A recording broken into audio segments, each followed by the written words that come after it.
rekan mahasiswa, kita lanjutkan, kita akan memperdalam pembahasan kita tentang tujuan audit. Jadi yang perlu diketahui bahwa tujuan audit kita memeriksa laporan keuangan, financial report.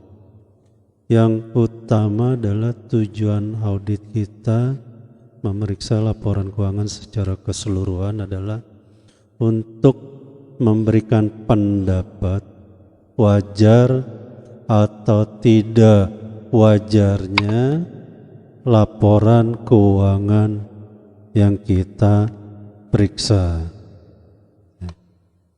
Jadi untuk menentukan wajar atau tidak wajarnya untuk laporan keuangan yang kita periksa.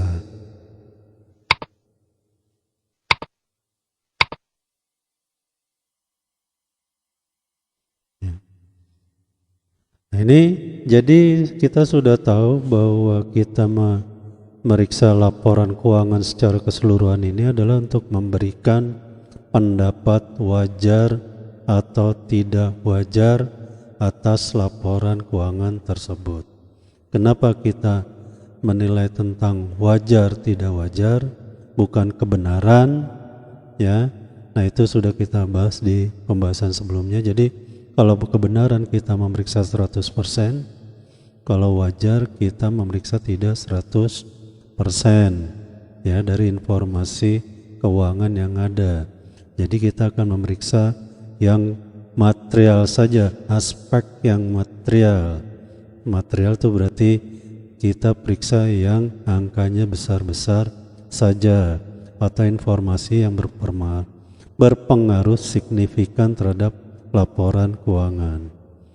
Nah, ini untuk kita mencapai pendapat wajar atau tidak wajar, seperti kita ketahui bahwa laporan keuangan ini kan ada beberapa komponen, terdiri dari 5 komponen. Maka untuk memastikan wajar tidak wajarnya, kita memeriksa komponen atas laporan keuangan tersebut, ya. Jadi sini adalah tujuan audit komponen laporan keuangan. Nah, seperti kita ketahui, komponen laporan keuangan itu terdiri dari 5 komponen atau 5 unsur laporan keuangan. Ini yang disyaratkan dalam PSAK. Komponen tersebut antara lain adalah LPK, laporan posisi keuangan, laba rugi, ya, sebetulnya ada tambahan, dan pendapatan komprehensif lainnya, laporan arus kas, laporan perubahan ekuitas, dan catatan atas laporan keuangan. Nah, ini singkatan ini baca samping ini, ya, ada. Nah, sekarang apa tuh tujuan dari kita memeriksa komponen laporan keuangan? Nah, ini kan nanti dari seluruh laporan keuangan ini kan manajemen memberikan pernyataan yang kita ketahui sebagai asersi manajemen. Nah, ini dari asersi manajemen yang disampaikan oleh manajemen yang banyak itu, ya, ini kalau mau diminta asersi manajemen diungkapkan itu banyak sekali. Tapi untuk dalam pemeriksaan ini kita akan lihat, ya, asersi manajemen yang pokok itu apa saja, yang mendasar itu apa saja, ya. Nah, ini asersi manajemen yang pokok mendasar yang perlu auditor ketahui, ya, adalah 1 C, ya, kita singkat menjadi CFOP, ya. Ini jadi completeness, eksistensi, accuracy, valuation, ownership atau right and obligation, ya, dan presentation, ya. Nah, inilah yang perlu kita ketahui, ya, asersi manajemen, sehingga auditor yang paling dasar adalah memeriksa atau meyakinkan asersi manajemen tersebut, ya. Jadi yang CFOP ini Jadi SIFOP completeness, existency, accuracy, valuation, right and obligation, presentation. Inilah yang akan kita periksa. Jadi kalau dari yang kita periksa, yang 6 komponen ini itu menunjukkan bahwa laporan keuangan tidak banyak masalah, ya, maka kita akan bisa kesimpulan setelah kita memeriksa laporan keuangan yang ada unsur-unsurnya, ya, maka kita akan bisa memberikan pendapat wajar atau tidak wajar dari laporan keuangan yang kita periksa secara keseluruhan, ya. Jadi auditor nggak boleh memeriksanya sebagian-sebagian aja dari 5 komponen laporan keuangan ini. Jadi semuanya nanti akan diperiksa. Nah, ini yang diperiksa ini unsur-unsurnya apa saja, tujuan auditnya yang akan kita periksa, ya ini dia tadi, ya. SIFOP ini kita bisa ringkas menjadi kata SIFOP, ya. Nah, ini nanti dalam perjalanannya ini tidak hanya di SIFOP saja, ya, tapi nanti itu ada pengembangan, ya. Kita memeriksa tujuan audit dari laporan keuangan ini. Tapi yang perlu kita ketahui untuk tingkat dasar ini adalah kita pahami laporan keuangan itu unsur, ya, tujuan auditnya atau audit objektif dari laporan keuangan ini adalah yang di SIFOP ini. Dengan dasar ini itu kita dasarnya sudah tahu, sudah mantap, nanti tinggal pengembangannya seperti apa. Karena ada tujuan-tujuan audit yang lainnya itu nanti dalam prakteknya dikembangkan dari yang dasar ini, ya. Inilah tujuan pokok kita memeriksa laporan keuangan. Jadi laporan keuangan kita periksa secara keseluruhan adalah untuk memberikan pendapat wajar atau tidak wajar, ya. Nah, untuk unsur laporan keuangannya kita mau meyakinkan apakah asersi manajemen, ya, yang SIFOP ini itu setelah kita periksa kita bisa meyakinkan enggak bahwa, ya, unsur audit objektif ini tercapai, ya. Jadi kalau audit objektif ini tercapai, semua kita periksa tanpa ada masalah, maka kita bisa memberikan pendapat wajar atau tidak wajar. Nah, nanti kalau unsur-unsur ini tidak tercapai, bagaimana tuh kaitannya dalam memberikan pendapat? Ya mungkin dari bagian-bagian SIFOP ini ada terjadi penyimpangan. Nah, kalau penyimpangannya itu material, ya, mempengaruhi laporan keuangan secara keseluruhan, maka kita nanti bisa memberikan pendapatnya menjadi tidak wajar. Atau kalau dia penyimpangannya hanya sebagian-sebagian saja tapi dia cukup material, ya, itu nanti kita bisa memberikan pendapat kualifikasi. Tapi kalau dari semua kita bisa meyakinkan penyimpangannya tidak ada yang material, ya, itu maka nanti bisa kita memberikan pendapat wajar. Itulah kenapa di sini ujung akhirnya kita memberikan pendapat wajar atau tidak wajar. Jadi syaratnya untuk memberikan pendapat wajar tidak wajar berarti auditor harus memeriksa laporan keuangan ini yang terdiri dari unsur-unsur laporan keuangan tersebut. Nah, auditor memeriksa asersi manajemen. Dari asersi manajemen yang ada ini kita periksa, maka kita baru nanti akan memberikan pendapat seberapa jauh tingkat keyakinan auditor ini dalam memberikan pendapat, ya, atas laporan keuangan secara keseluruhan, ya. Oke, demikian. Oke, seperti kita ketahui bahwa untuk meyakinkan asersi manajemen, maka seperti pembahasan sebelumnya itu dari laporan keuangan itu kita harus tahu dulu ceritanya dari awal, proses akuntansinya seperti apa, terus tujuan auditnya yang akan kita periksa itu apa. Nah, inilah aplikasi dari SIFOP, kemarin sudah kita bahas. Jadi laporan keuangan itu munculnya dari transaksi.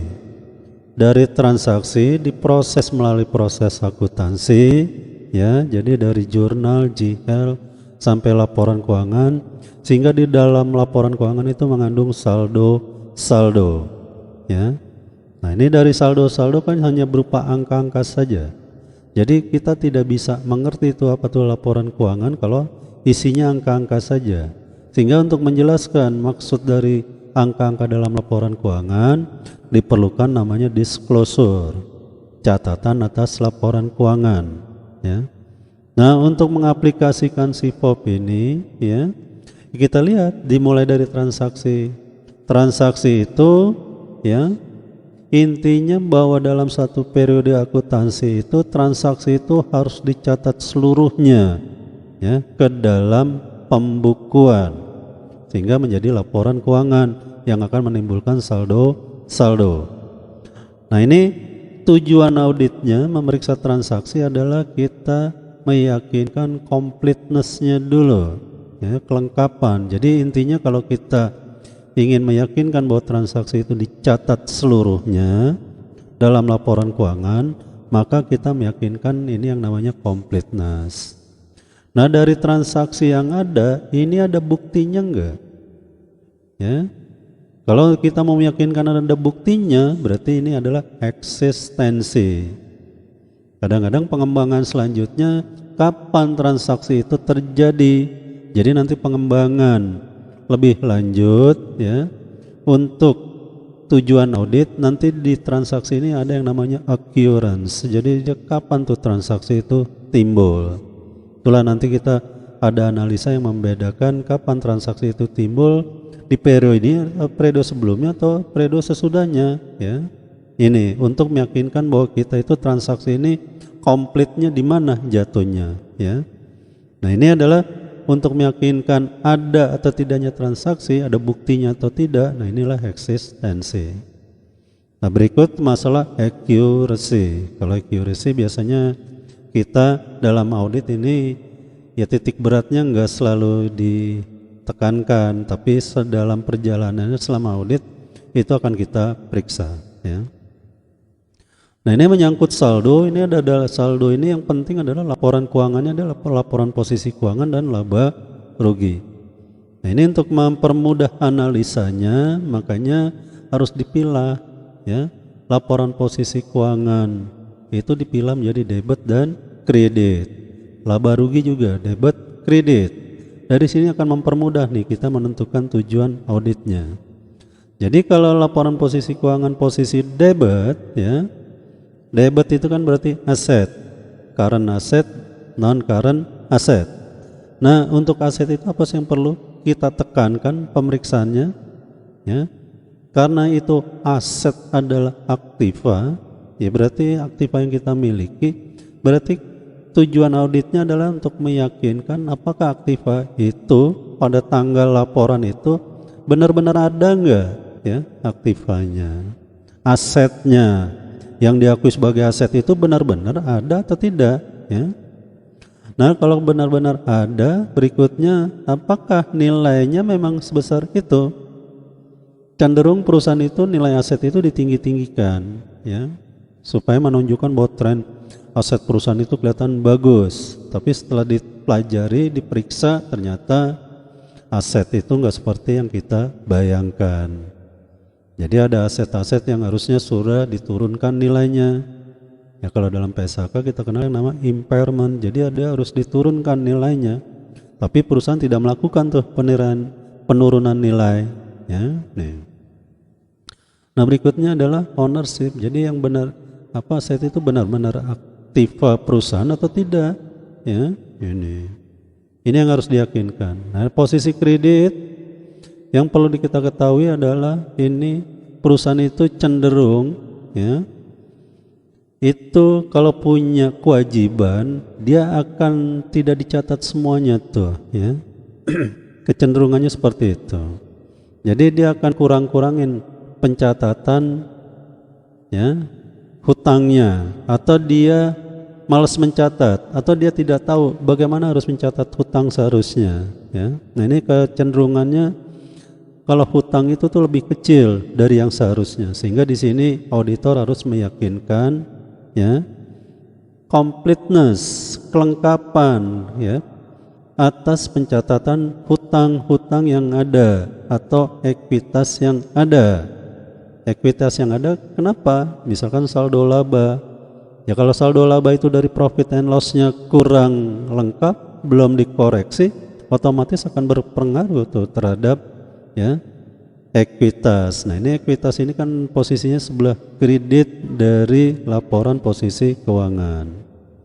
Nah berikutnya adalah eksistensi. Eksistensi itu adalah ya eksistensi ini untuk menggambarkan ada tidak tuh hutang itu atau ekuitas itu bukti-buktinya ya ini.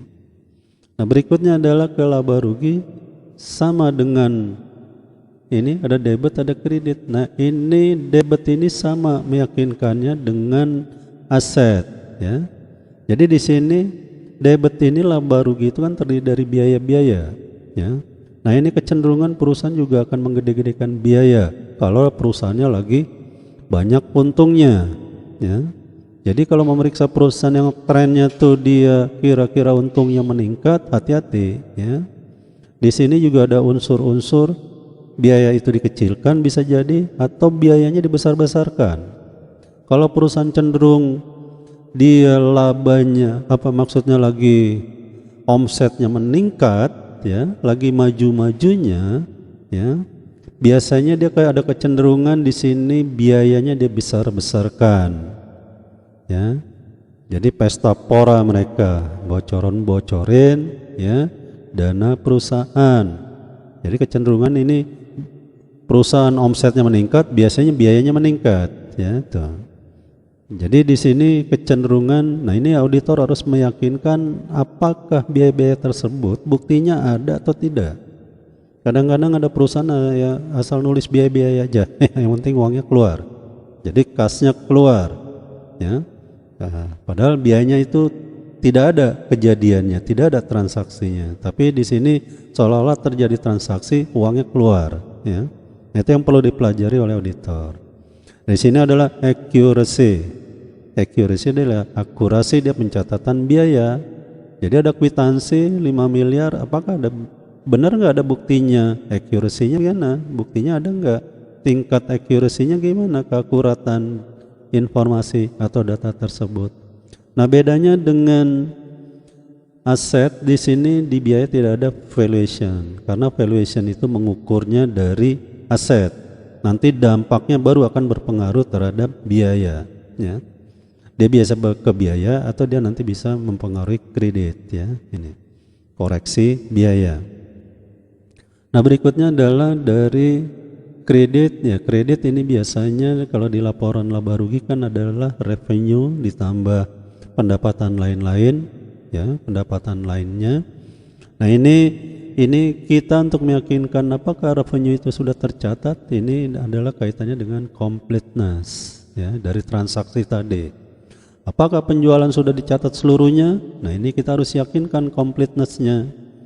Nah dari untuk meyakinkan completeness ini nanti kita lihat buktinya. Jadi sama dengan transaksi ya ini. Nah ini berikutnya disclosure. Disclosure adalah completeness ya. Jadi apakah informasi yang disampaikan dalam CALK itu sudah lengkap tidak seluruhnya untuk bagian-bagian yang material ya. Jadi informasi yang material itu sudah disajikan lengkap nggak di dalam laporan keuangan. Jangan sampai kurang informasinya, nanti jadi pertanyaan bagi pengguna laporan keuangan. Nah berikut accuracy. Jadi informasi yang disampaikan dalam CALK itu akurat nggak informasinya ya. Jangan ya seperti kemarin kita sudah bahas bahwa dia informasi yang tahun lalu masih ditulis sekarang, yang sekarang malah belum ditulis begitu ya, belum diungkapkan ya.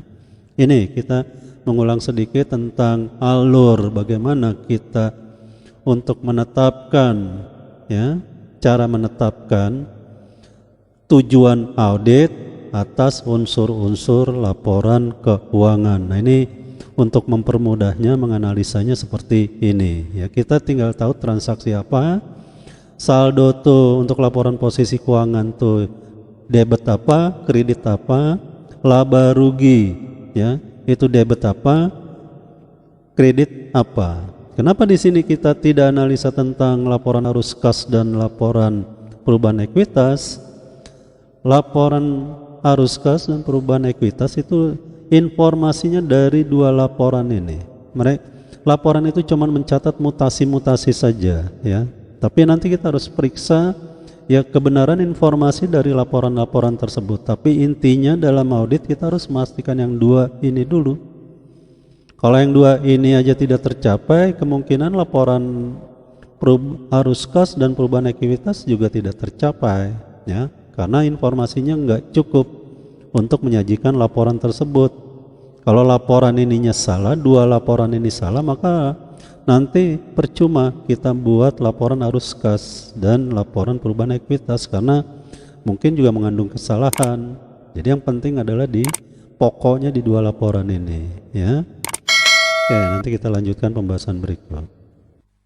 Ini berikutnya aplikasi, ya, bagaimana cara kita menentukan, ya, tujuan audit tersebut, ya. Nah ini kita lihat untuk mempermudah, maka kita menganalisa tujuan audit tersebut berdasarkan accounting cycle dari yang pokok-pokok di perusahaan, ya. Contohnya siklus akuntansi penjualan. Apa sih siklus akuntansi penjualan itu? Ya, pertama ada sales atau penjualan. Berikutnya sales akan dicatat, ya, bersamaan itu ke accounts receivable. Kalau dia belum dibayar tunai. Setelah itu nanti ada collection, jadi cash receive. Baru nanti ini disclosure-nya bagaimana, ya. Nah, berikut kita mulai dari sales. Sales itu dicatat di mana dalam laporan keuangan, ya. Nah, ini akan ujung akhirnya sales itu dicatat dalam laporan laba rugi. Di posisi mana sales itu dicatatnya normalnya di posisi kredit dalam laporan laba rugi. Nah, sudah kita tahu di laba rugi kredit, kalau kita lihat bagiannya yang sebelumnya, ya, itu bahwa tujuan audit dari sales ini, kredit ini adalah completeness dan eksistensi. Nah, dari sini kita udah tahu, untuk meyakinkan sales ini, karena sales ini berupa transaksi, ya, dia merupakan posisi kredit, jadi kita di sini tujuan auditnya adalah completeness dan eksistensi. Jadi cukup kita untuk meyakinkan sales itu, kita melihat prosedur apa nih nanti yang harus kita lakukan untuk memeriksa completeness dan eksistensi dari sales tersebut, gitu, ya. Jadi sampai sini aja kita sudah tahu. Nah, inilah mengaplikasikannya. Nah, berikut ke account receivable. Jadi account receivable ini ujung akhirnya di laporan keuangan di mana posisinya? Nah, ini dicatat di laporan posisi keuangan, ya. Di laporan posisi keuangan ini adanya di posisi debit aset, ya. Tadi kalau sales itu di kredit itu di bagian revenue biasanya, ya. Nah, ini kalau account receivable ini adalah di aset, di debit bagian aset, di current aset. Nah, kalau di debit posisi laporan keuangan, tujuan auditnya apa? Nah, kalau kita lihat kan adalah eksistensi dan valuation ditambah dengan right and obligation atau ownership, ya. Ini. Tapi ini kita cukup dua yang utama ini, eksistensi dan valuation, ya. Jadi eksistensinya itu kita menyangkut saldo gross dari account receivable.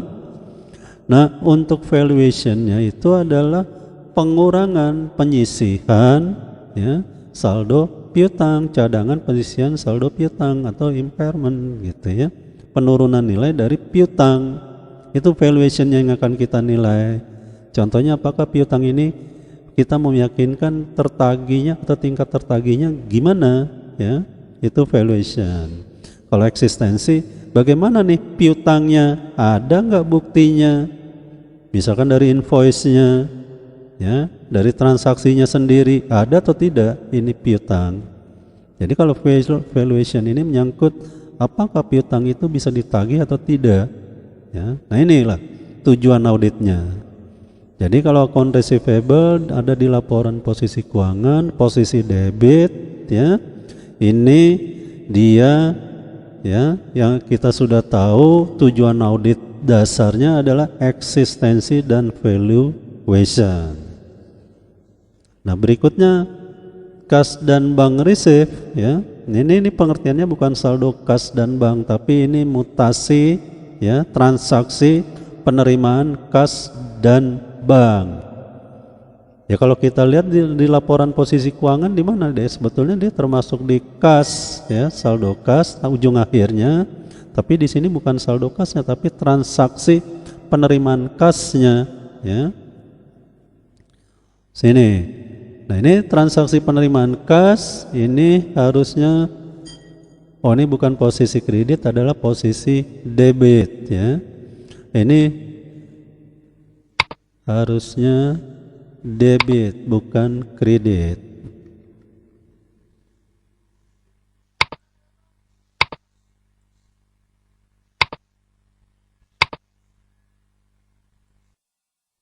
Baik, kita lanjutin. Nah ini dari mutasi kas dan bank, ya, bank receive. Ini laporan posisi keuangannya di mana? Nah, ini nanti akan berpengaruh terhadap saldo bank. Jadi kalau penerimaan kas dan bank ini itu kan adanya di posisi debit di kas dan bank. Tapi dia posisi debit ini kreditnya apa? Sumbernya dari mana? Nah, sumbernya adalah dari accounts receivable. Jadi kredit account receivable ini merupakan transaksi pelunasan dari piutang.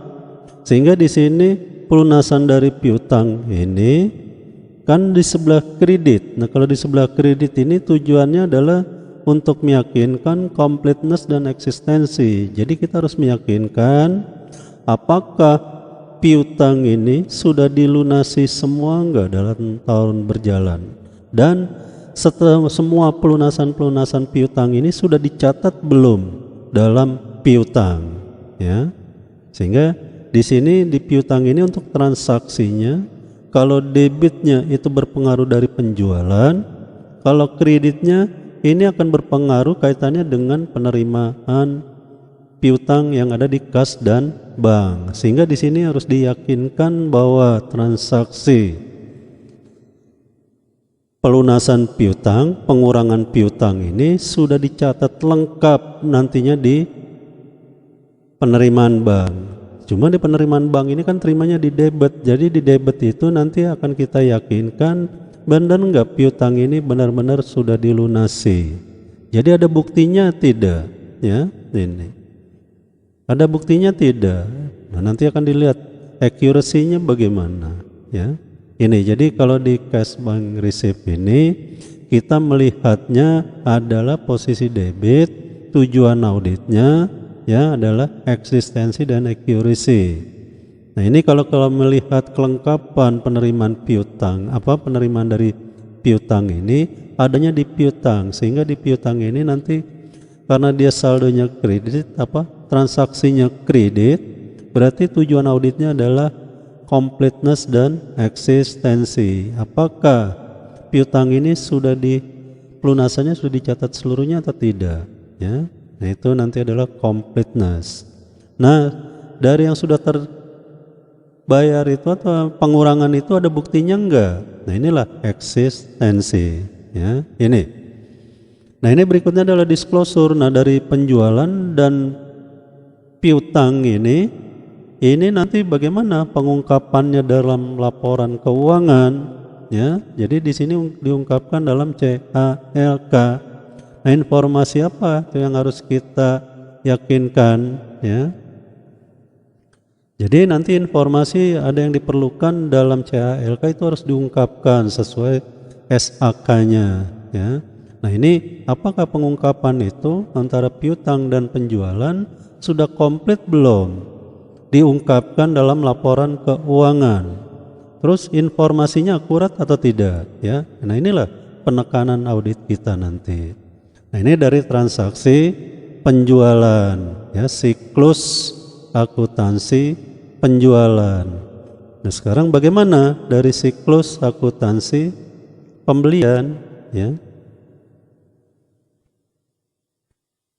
Nah, ini siklus akuntansi pembelian, ya, nih. Accounting cycle dari pembelian. Nah, ini pertama pembelian itu kan kita anggap di sini pembelian inventory atau aset tetap, ya.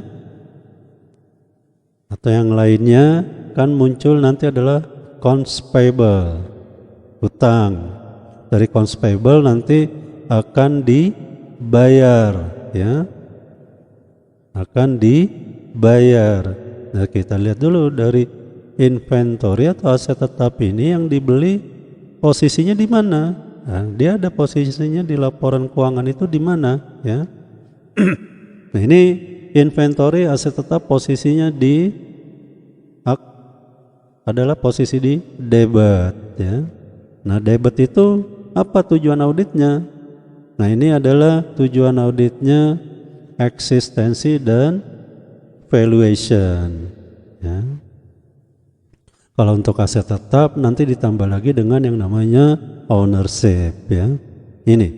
Jadi kita sudah tahu inventory dan aset tetap ini di laporan posisi keuangan adanya di debit. Nah, tujuan audit dari debit itu apa? Ini adalah eksistensi dan valuation ditambah ownership. Nah, ini dicatatnya tandingannya adalah sebagai accounts payable. Ya, statusnya ada yang beli dengan cara dihutang, ya. Nah, posisi hutang ini di mana? Ini di dalam laporan posisi keuangan. Gak mungkin hutang ini dicatat dalam laba rugi. Ini yang perlu kita ketahui. Jadi di sini hutang itu di laporan posisi keuangan, ya, di sebelah kredit. Nah, kalau memeriksa kredit itu kita sudah tahu tujuan, ya, audit dari posisi kredit adalah completeness dan eksistensi, ya. Ini. Nah, berikutnya adalah cash payment, ya. Cash payment ini ya berhubungan dengan laporan posisi keuangan adalah kas ujung akhirnya. Nah, kalau payment ini kan transaksi adalah pengurangan nanti di saldo kas, ya. Jadi saldo kas ini kalau untuk pengurangan ini kita harus yakinkan apakah pengurangan itu sudah lengkap tidak dicatat, ya. Ini ada buktinya enggak? Ini, ya. Inilah serangkaian dari, ya, accounting cycle. Nah, bagaimana kita menentukan tujuan auditnya, ya. Kenapa kita membahas tujuan audit? Karena ini paling penting kita harus rumuskan dalam audit. Kalau menentukan tujuan auditnya salah, maka nanti auditnya juga jadi salah. Salah dalam menentukan tujuan audit ini, nanti auditnya akan jadi salah. Ini kenapa kita harus dalam audit itu kita menentukan dulu tujuan audit dari unsur-unsur laporan keuangan, ya. Kalau salah dalam menentukan tujuan audit, maka nanti auditnya akan salah. Kita memberikan pendapatnya jadi salah. Nah, ini untuk disclosure, ya, pembelian aktiva ini, apa hutang ini, kalau informasinya cukup material maka akan disampaikan dalam CALK, ya. Nah, CLK ini kan tidak kenapa ini blank ini karena tidak mengandung debit dan kredit, gitu. Pokoknya informasinya sudah mengikuti apa yang ada, ya, dalam akun-akun tersebut. Jadi akun tersebut tinggal diberikan catatan di bawahnya, ya. Tinggal nanti catatan itu, penjelasan itu, informasi itu apakah sudah komplit atau tidak, sudah cukup enggak apa yang diungkapkan. Nah, informasinya akurat enggak, ya? Data informasi, ya, itu angka-angka dan informasinya itu akurat atau tidak, ya. Nah, ini contoh, ya, pembahasan untuk kita menentukan tujuan audit dari siklus akuntansi yang pokok di dalam perusahaan, ya. Ini contohnya.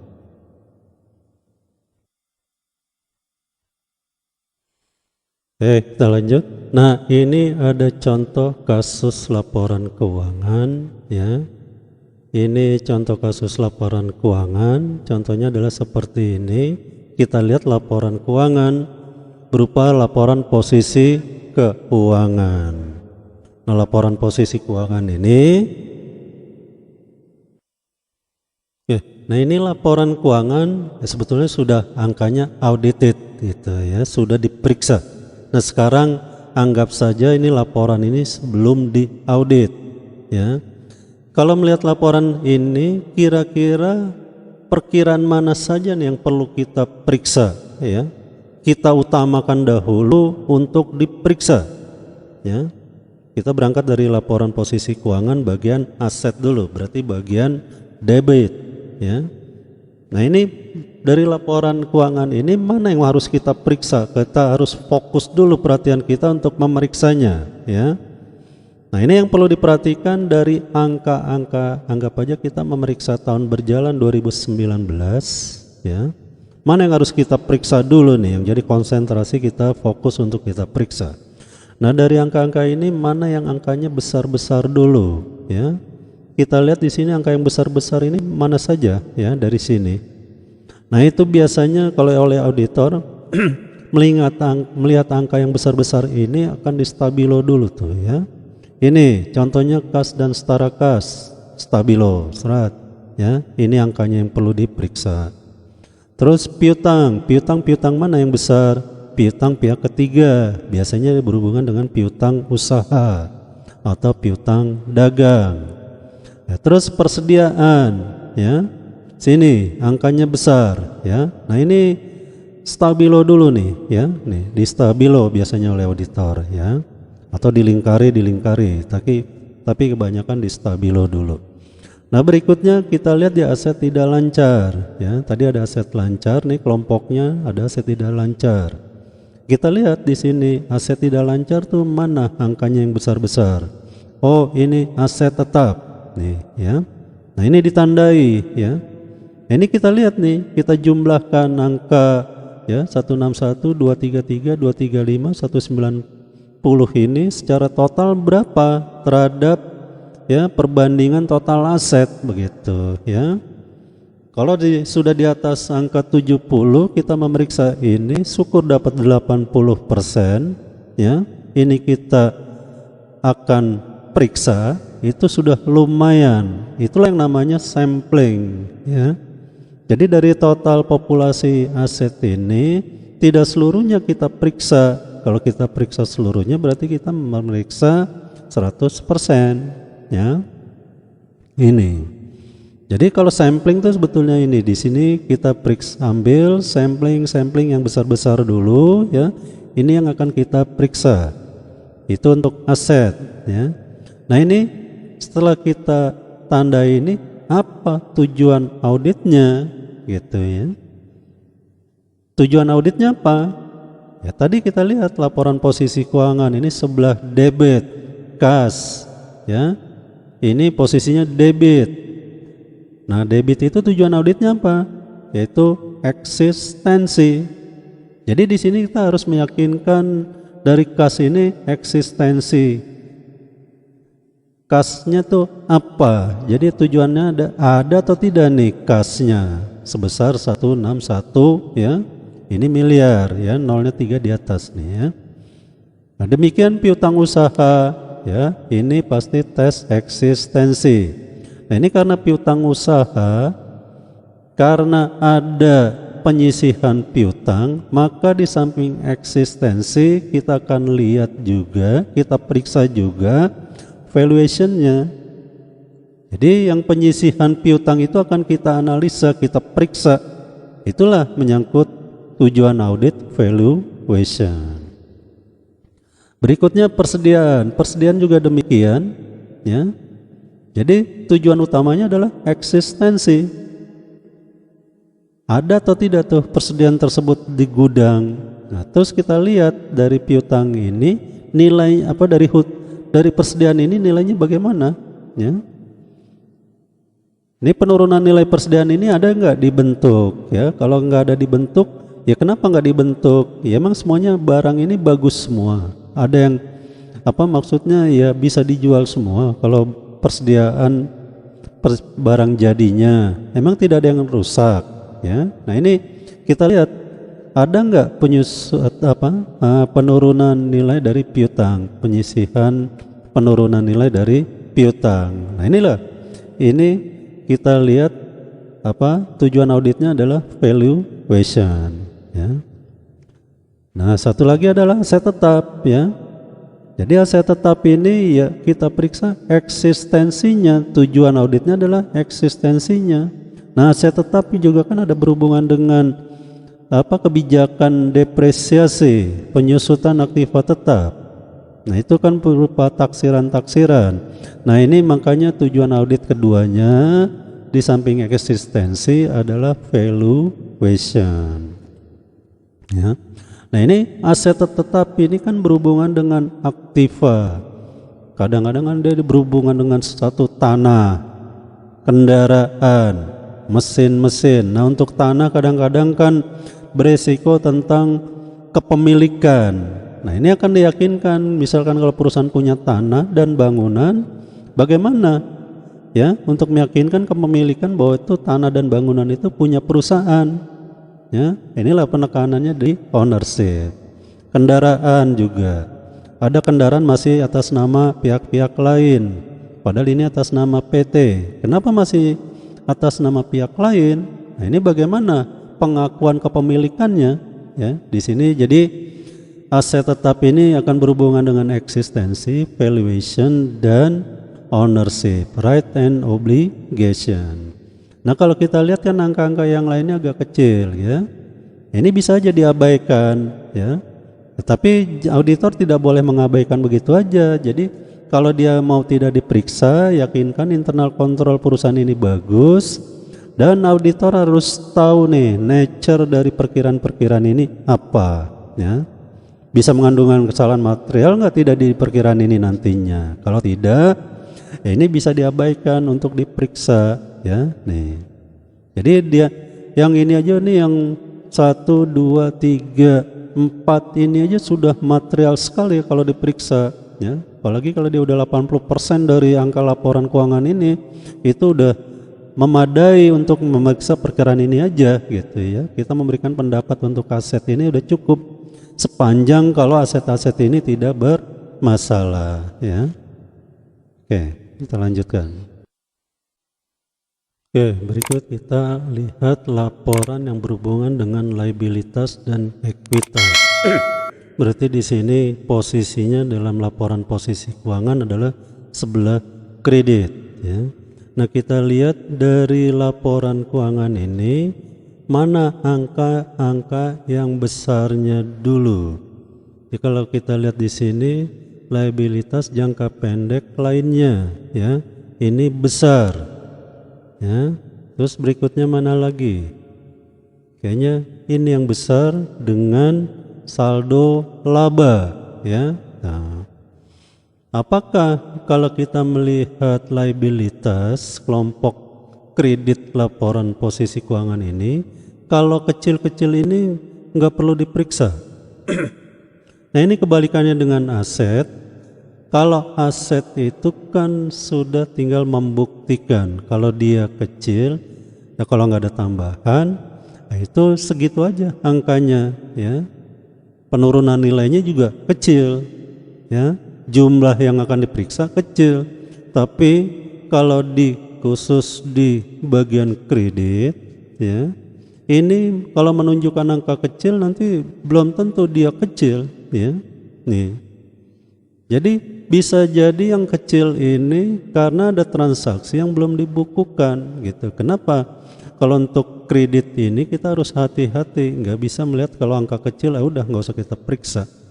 Kadang-kadang angka kecil ini tiba-tiba ketika kita periksa nggak taunya mengalahkan angka-angka yang lain karena ada transaksi yang belum dibukukan. Sehingga kenapa kalau di posisi kredit ini di liabilitas dan ekuitas kita akan melihat apakah hutang-hutang ini yang tercatat sini sudah lengkap atau tidak. Contohnya misalkan perpajakan. Kenapa auditor tuh selalu salah satu bagian auditnya adalah masalah perpajakan, ya. Jadi perpajakan ini kadang-kadang ada perusahaan yang kadang-kadang ya pada kondisi tertentu dia tidak bayar pajak yang seharusnya bayar pajak. Jadi kalau seharusnya bayar pajak tapi belum dicatat kan harus dicatat. Sehingga di sini pajaknya nanti yang dilaporkan kecil, padahal harusnya besar. Ya, nah itu contohnya. Nah, untuk misalkan accrual, ya, itu kadang-kadang perusahaan itu mencatatnya misalkan pembayaran listrik, telepon, apa yang di internet dipakai di bulan Desember, tapi bayarnya Januari. Nah, bisa jadi nanti kalau perusahaan berdasarkan cash basis, dia akan catatnya di bulan Januari, bulan berikutnya, tahun berikutnya. Padahal itu harus masuk menjadi beban tahun berjalan. Nah, nanti hutangnya jadi sini terlihat kecil, ya, nih. Jadi di sini kebalikan dari aset. Kalau aset kita periksa yang besar-besar, kalau yang kecil-kecil, kalau tidak ada apa-apa, udah kita tidak periksa, tidak apa-apa. Tapi kalau liabilitas ini posisi kredit, kalau di angkanya kecil belum tentu kecil, makanya kita harus periksa. Jadi posisi ini kredit ini lebih banyak, hampir sebagian besar harus kita periksa. Yang penting kita tahu nature-nya dulu dari perkiraan-perkiraan ini. Kalau perkiraan ini cuma ini saja, tidak berpengaruh dampak kemana-mana, maka bisa kita tidak periksa, nggak apa-apa. Tapi kita harus tahu dulu nature dari perkiraan tersebut. Tapi ada perkiraan-perkiraan yang ini, ini kalau biasanya dampaknya kemana-mana, makanya kita harus tahu accounting cycle-nya dulu, ya. Nah, ini intinya kalau di liabilitas ini angka kecil belum tentu kecil nantinya, sehingga kita harus yakinkan dulu, kita gali dulu informasinya, bagaimana dia mencatat transaksinya, kaitannya kemana saja. Misalkan kayak di sini kewajiban imbalan kerja, ini berhubungan dengan pencatatan pesangon, ya. Nah, ini kalau perusahaan tidak menghitung pesangon dia, bisa jadi yang dicatat ini adalah jumlah yang tahun lalu, ya. Tahun sekarangnya ini mungkin dicatatnya tidak sesuai dengan aturan. Jadi aturan pencatatan ini kan bahwa yang angka dicantumkan di sini itu adalah angka-angka yang sudah dihitung melalui, ya, kantor jasa aktuaris, ya, aktuaria. Jadi sini angkanya harus dari aktuaria, perhitungannya nanti berapa jumlah kekurangan catatnya, ya. Ini kadang-kadang kalau dia belum hitung menggunakan tenaga ahli dari yang namanya aktuaria, ini angkanya masih kekecilan, ya, belum angka yang sesuai dengan apa yang diharuskan. Nah, ini sehingga di sini intinya angka-angka dalam liabilitas itu, ya, dan ekuitas itu kalau melihat angka kecil nggak diperiksa, tapi dia harus diperiksa. Ya seperti ini liabilitas jangka panjang lainnya, ya. Nah, ini di tahun lalu aja besar, kenapa sekarang tahun sekarang kecil, ya. Nah, ini harus dilihat, ya. Juga kita harus memperhatikan komparatif angkanya tahun lalu dengan tahun sekarang, ya. Tahun lalu contohnya nih, utang pajak penghasilan tahun lalu besar sekali, sekarang kecil. Kenapa sekarang tahun ini kecil? Ada kemungkinan enggak utang pajaknya belum tercatat? Nah, ini harus diperiksa, ya. Kita lihat di sini labanya besar sekali. Ya kemungkinan ada enggak utang pajak penghasilan belum dicatat, ya. Ini. Ya kalau memang kejadiannya tidak seperti itu ya nggak apa-apa gitu, ya. Ini.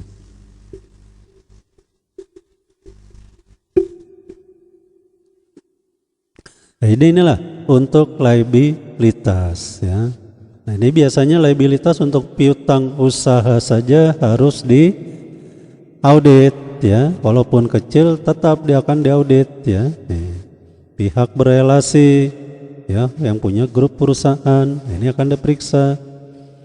Utang pajak penghasilan ini harus diperiksa, ya. Utang pajak lainnya. Nah, ini yang pajak-pajak biasanya diperiksa. Walaupun angkanya kecil dalam laporan keuangan, biasanya auditor akan satu segmen auditnya itu akan memeriksa tentang perpajakan. Jadi semua perpajakan yang ada di perusahaan itu akan diperiksa. Walaupun nanti memeriksanya ada yang dilakukan sampling, ada yang dilakukan full check ya. Tergantung nanti transaksinya banyak atau tidak ya.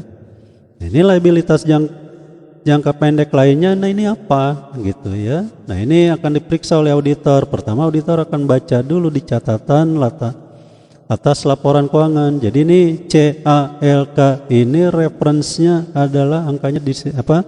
Informasinya di sini. Jadi 3C ini apa, 14 apa, ini ada bagian-bagian yang menjelaskan tentang liabilitas jangka pendek lainnya ya. Jadi inilah kalau yang diungkapkan di sini berarti ada informasi penting yang harus diungkapkan ya.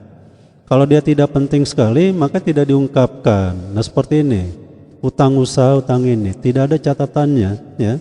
Berarti ini tidak ada pengungkapan. Auditor bisa yakin bahwa ini angka-angka ini tidak bermasalah. Informasinya tidak berpengaruh kemana-mana ya. Nih.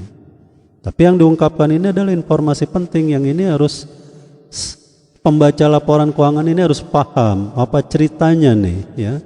Nah, seperti 3C ini walaupun kecil tapi perlu diungkapkan ya. Jadi informasi penting itu akan diungkapkan dengan reference ya. Kalau di laporan yang sudah diaudit ini akan muncul nih catatan atau notes. Nah ini laporan perusahaan juga in-house report itu ya. Ini juga akan diungkapkan seperti ini kalau dia mengikuti ya format yang sudah dipakai dari tahun-tahun sebelumnya ya ini. Jadi perlu diyakinkan di sini bahwa ya untuk meyakinkan pos-pos liabilitas, akun-akun di liabilitas dan ekuitas, ini penekanan auditnya adalah completeness dan eksistensi. Jadi eksistensi untuk meyakinkan apakah yang tercatat ini ada buktinya enggak, ada perhitungannya tidak ya nih. Ini kita lihat modal, kenapa ada laporan perubahan modal, ada laporan perubahan ekuitas. Kenapa sekarang perubahan ekuitas? Kalau kita lihat ini, kalau perubahan modal ini nggak ada perubahan tuh, ya, nggak ada mutasi. Tapi kalau kita lihat dari perubahan ekuitas, termasuk saldo laba, nah ini saldo laba ini, ya, ada peningkatan, ya. Nah ini apakah peningkatan ini, saldo laba ini sudah komplit nggak dicatat? Nah ini kan saldo laba ini berpengaruh dari perhitungan laba rugi.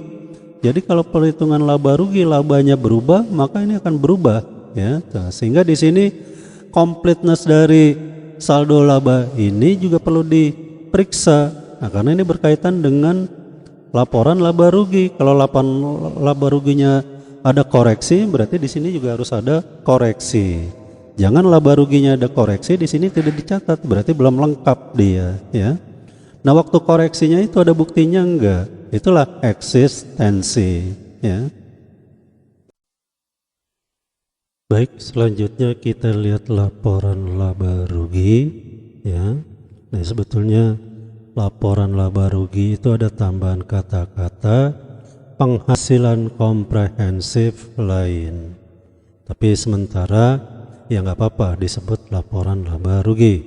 Tapi mahasiswa itu perlu tahu juga laporan yang lengkapnya itu namanya apa ya. Inilah perubahan ini akibat ya adanya revisi PSAK yang mengacu pada IFRS ya. Ini jadi di sini adalah laporan laba rugi dan penghasilan komprehensif lain. Nah, ini penghasilan komprehensif lain, kalau mau tahu isinya tolong dibaca Intermediate Accounting versi IFRS. Nah sekarang kita kembali ke tujuan audit. Bagaimana kita menentukan tujuan audit untuk laporan laba rugi? Nah seperti kita ketahui laba rugi itu ada debit dan kredit.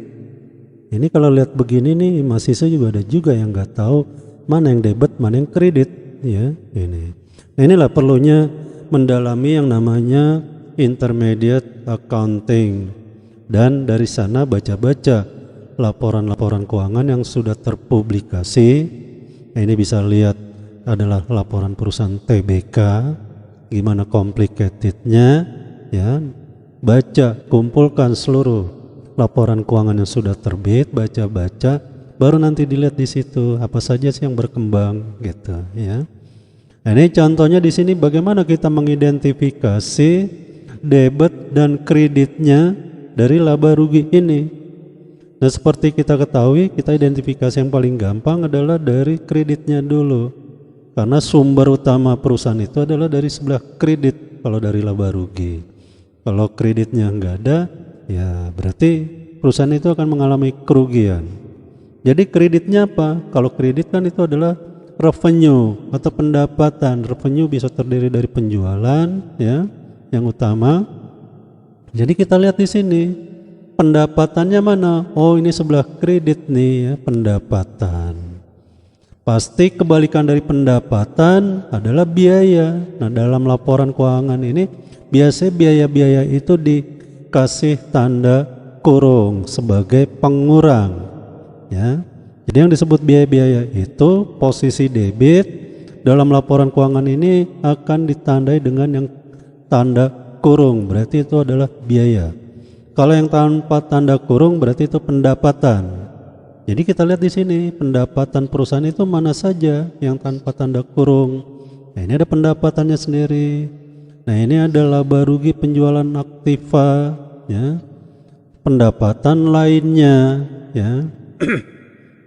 Nah, ini ada pendapatan keuangan. Nah, ini pendapatan keuangan biasanya berupa pendapatan bunga, ya. Entah bunga dari, ya, piutang atau bunga lain. Ini biasanya pendapatan bunga, biaya bunga, ya. Nah, ini kita lihat di samping pendapatan yang kita tanda kurung ini adalah biaya-biaya. Nah, biaya yang utama adalah harga pokok, ya. Harga pokok produksi. Nah, ini kalau kita lihat nih, waduh, laba bersih, laba brutonya besar sekali, ya. Nih, ini hampir separuh, ya, dari hasil jualan dia. Ini besar sekali nih, menguntungkan sekali, gitu, ya. Ini ada beban penjualan, tapi beban penjualannya juga besar sekali, gitu, ya. Ada biaya administrasi, ya, separuh dari beban penjualan, ya. Jadi sini yang dominan adalah harga pokok dan beban penjualan. Jadi kalau kita lihat di sini biaya administrasi, biaya gaji, ya, itu mungkin unsurnya lebih kecil di sini, ya. Tapi di sini yang paling besar adalah biaya atau harga pokok penjualan dan biaya penjualan, ya, di sini. Inilah debit yang cukup besar dalam laporan keuangan ini. Jadi kalau penjualan ini, ya, pendapatan ini kita kan adanya di sebelah kredit, berarti completeness. Jadi kita harus meyakinkan completeness dari penjualan ini, ya. Jadi tujuan utamanya adalah completeness atau kelengkapan dari pendapatan ini. Nah, ini seperti dari accounting cycle, kalau pendapatan itu adalahnya kan transaksi penjualan. Transaksi penjualan kan dalam laporan laba rugi adanya di posisi kredit. Kalau posisi kredit berarti tujuan auditnya adalah completeness dan eksistensi. Jadi di sini tujuan auditnya adalah completeness dan eksistensi, ya. Nah, ini berikutnya adalah beban-beban. Nah, beban-beban yang kita mau periksa yang mana aja nih? Nah, ini kita lihat pasti harga pokok kita akan periksa karena angkanya material sekali. Nah, ini beban penjualan akan kita periksa, ya. Beban administrasi akan kita periksa. Nah, kalau yang lain-lain gimana nih, ya? Ini kita lihat kaitannya dengan perkiraan-perkiraan yang lain seperti beban bunga, pendapatan bunga. Ini akan terkait dengan pemeriksaan. Misalkan kalau beban bunga, kita punya hutang enggak? Kalau punya hutang ke bank atau kemana yang ada bunganya, itu biasanya udah sekalian nanti kita periksa. Jadi ini akan terkait dengan pemeriksaan di hutang bank, ya. Nah, harga pokok gimana? Nah, ini harga pokok akan keterkaitan dengan proses produksi, ya. Jadi proses produksi ini akan mempengaruhi dari harga pokok ini tersebut, ya. Nanti eksistensi dari perhitungan harga pokok itu bagaimana, gitu ya.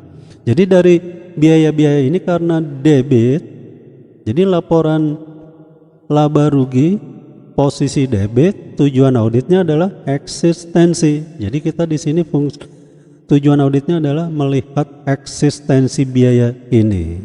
Ini ada buktinya enggak? Ya, ya. Ini nanti akan kita periksa nih, ya. 3 yang pokok ini jangan sampai tidak diperiksa. Misalkan harga pokoknya tidak diperiksa, wah itu kalau ada kesalahan di sini yang fatal, bisa salah tuh laporan keuangan, laporan audit yang akan kita terbitkan. Inilah pentingnya kenapa kita harus tahu tujuan audit dari laporan keuangan. Dalam hal ini kita laporan dari laba rugi dan penghasilan komprehensif lain. Nah, kita lihat di sini pajak-pajak, ini pajak agak besar gitu, ya. Ini ada pajak ini, pajak tangguhan. Nah, ini untuk mendalaminya baca lagi intermediate accountingnya. Jadi semua ini akan berkaitan dengan intermediate accounting, ya. Kalau tadi harga pokok berhubungan dengan cost accounting. Itu yang penting. Nah, ini di perusahaan ini ada anak perusahaan enggak? Kalau ada anak perusahaan berarti kita harus mempelajari yang namanya advance accounting, ya. Ini perusahaan ini kayaknya nggak ada anak perusahaannya, ya. Jadi di sini keterkaitan dengan advance accounting itu dampaknya kecil, tapi kita perlu tahu juga, ya. Mungkin di sini ada penjualan konsinyasi atau apa gitu ya di dalamnya, berarti kita harus pelajari juga advance accounting. Inilah kita merumuskan tujuan audit dari 2 laporan utama tadi, laporan posisi keuangan sebelah aset dan sebelah liabilitas, dan laporan laba rugi dan penghasilan komprehensif lain. Bagaimana kita menentukan perkiraan-perkiraan apa saja yang akan kita periksa, ya, itu tadi caranya. Jadi biasanya auditor itu setelah menerima laporan keuangan langsung dalam perjalanan atau di mana dia langsung stabilo tuh angka-angka yang besar-besar dulu. Kalau di liabilitas dia perhatikan dulu di mana nih perkiraan yang aneh-aneh, ya. Nah, itu di stabilo, baru nanti akan dirumuskan, didalami, akan ditanya-tanya ke perusahaan, ya. Nah, untuk mendalami nanti prosedur audit apa yang akan kita lakukan nanti di pembahasan berikutnya. Yang penting kita tahu tujuan auditnya apa, basic dari tujuan auditnya apa, ya. Nanti salah satu dari tujuan audit itu adalah bagaimana mengklasifikasi, ya. Namanya klasifikasi perkiraan. Jadi di sini klasifikasi perkiraan contohnya biaya penjualan itu kemungkinan ada nggak yang dicatat di dalam beban administrasi, atau beban penjualan ada tidak yang dicatat di beban administrasi, atau sebaliknya ada bagian beban administrasi yang dicatat pada beban penjualan. Contohnya gaji, ya. Mungkin nggak ada gaji bagian staff marketing, ya, itu yang dicatat di general, di umum. Atau mungkin nggak ada bagian gaji dari karyawan yang staff general ini dicatat di beban penjualan. Nah, itu klasifikasi. Ini juga nanti ada di perkiraan-perkiraan yang lain, di piutang, di hutang, ya, hutang jangka panjang dengan hutang jangka pendek. Nanti dilihat nanti klasifikasinya. Nah, itu pengembangan dari tujuan audit yang utama. Tapi yang utama itu tadi yang 6 tadi. Nah, nanti selanjutnya pengembangan lebih lanjut mana nanti klasifikasinya, ya. Klasifikasi perkiraan itu bagaimana, ya. Itu setelah kita tahu yang 6 itu pokok dulu itu sudah tercapai, baru nanti kita sekalian kita melihat klasifikasi, ya, penempatan akun-akunnya, ya. Nah, ini contoh dari akun perkiraan yang ada di tadi laporan keuangan. Nah, inilah yang merupakan bagian dari CALK. CALK adanya di nomor 6 ya. Nah, ini CALK ini berhubungan dengan piutang. Jadi piutang ini ada dua bagian pokok. Nah, ini grossnya ya, piutang kotornya. Nah, ini adalah pengurangannya. Jadi allowance for impairment, jadi penurunan nilai. Jadi penyisihan piutang ragu-ragu. Nah, istilah sekarang adalah loss allowance for impairment ya. Ini sebetulnya penyisihan piutang ragu-ragu. Nah, inilah di sini kita harus meyakinkan eksistensinya ya. Di gross ini nih kita harus meyakinkan piutang ini benar-benar ada nggak nih pada tanggal laporan keuangan ini ya. Nah, berikutnya adalah dari piutang yang ada ini wajar nggak nilainya. Untuk wajar nilai dari piutang apa?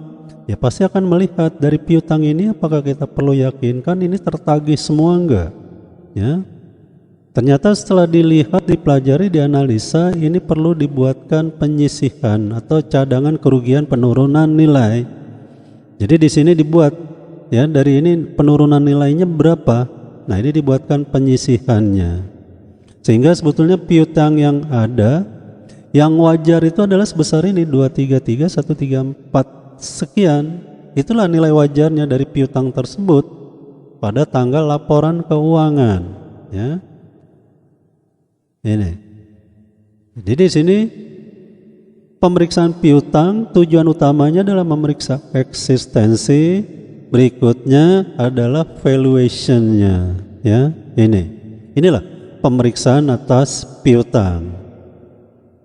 Nah, berikutnya adalah tentang persediaan ya, karena ini jumlahnya material di dalam laporan kita coba sedikit bedah ya. Nah, ini adanya di catatan 8 ya, laporan keuangan di CALK nomor 8. Jadi di sini persediaan itu apa aja isinya ya. Kalau kita lihat di sini ya, ada barang dagangan, finished good ya.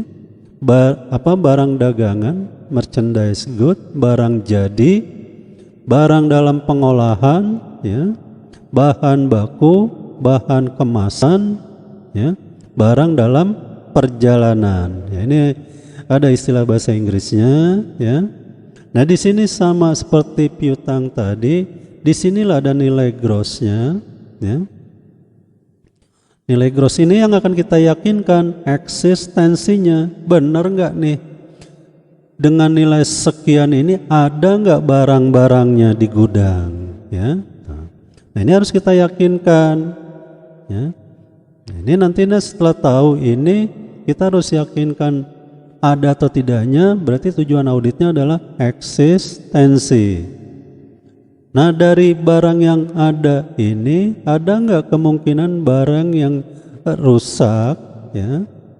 Ya cenderung rusak, tidak terpakai, atau barang yang tidak dijualnya tuh lambat gitu ya, slow moving. Jadi udah barang gak laku gitu. Kalau laku juga waktunya nggak seperti berdekatan ya, agak lama-lama baru keluar ya.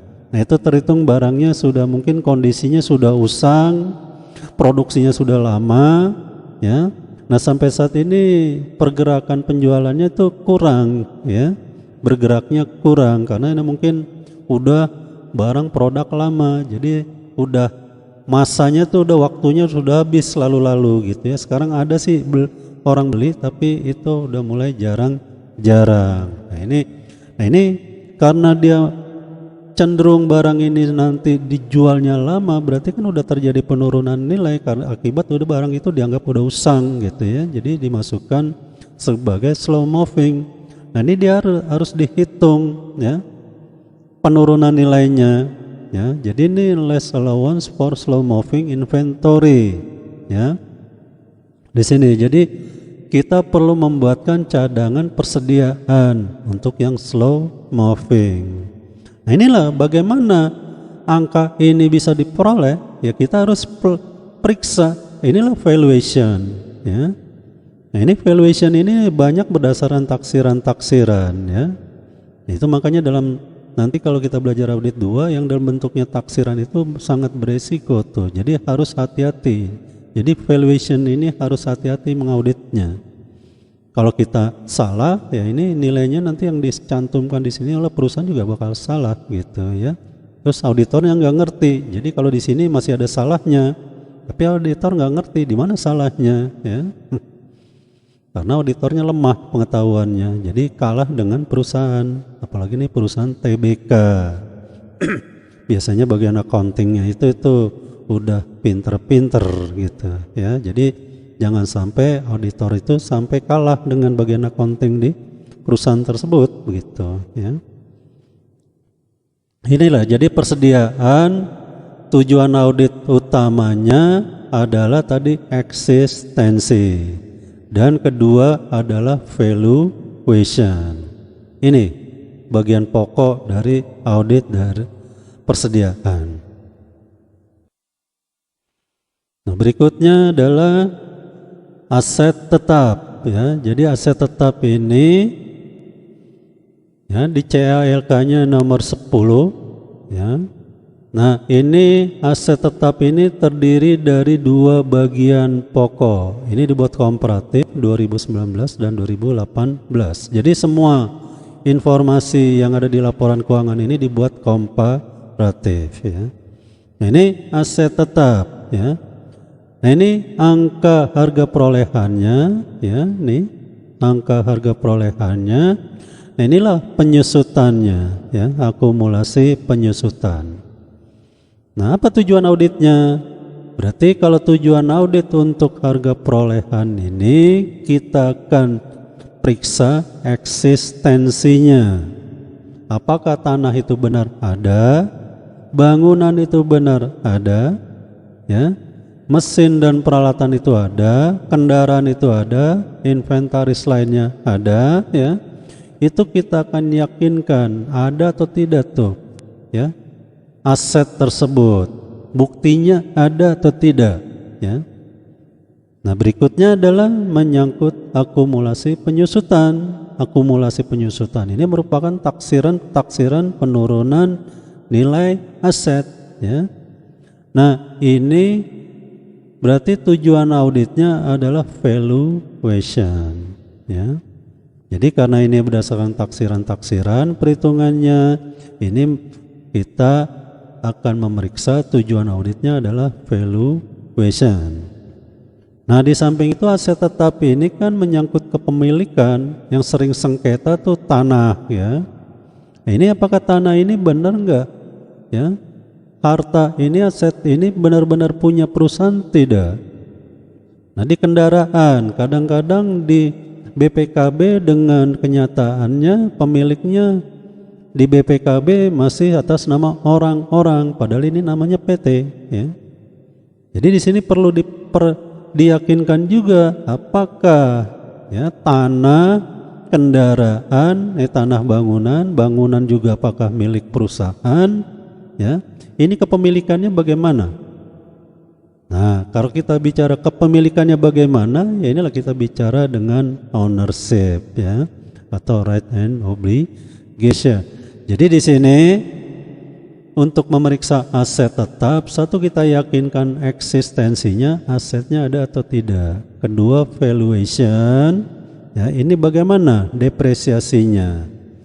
Menghitung taksiran umurnya, menghitung ya persentasenya, metodenya ya, straight line atau double declining. Itu pertimbangannya apa ya? Jangka waktu umur aset itu gimana cara menentukannya? Dasarnya apa ya? Masuk akal atau tidak ya? Nah, itu. Nah, berikutnya adalah kepemilikan. Contohnya di sini ada tanah, bangunan, kendaraan ya. Nah, ini kepemilikan mesin-mesin. Kadang-kadang ada mesin pinjam dari perusahaan yang lain, ditaruh di perusahaan, dianggap mesin perusahaan ya, ternyata itu mesin orang gitu ya. Nah, itu bagaimana pengakuannya mesin pinjam ya? Ada perusahaan mendirikan bangunan di tanah sewa, ya. Nah itu gimana caranya pengakuannya, ya? Bagaimana tanah sewa itu kalau sewanya dia masanya sudah habis? Bagaimana tuh status bangunannya, ya? Nah ini dia. Itu masalah-masalah praktek nanti banyak ya ditemukan. Nanti kita pelajari deh lebih lanjut. Oke, mungkin sampai di sini aja ya untuk pembahasan kita bagaimana mengaplikasikan tadi ya SIFOP tadi dalam rangka kita memberikan pendapat audit atas laporan keuangan secara keseluruhan. Terima kasih.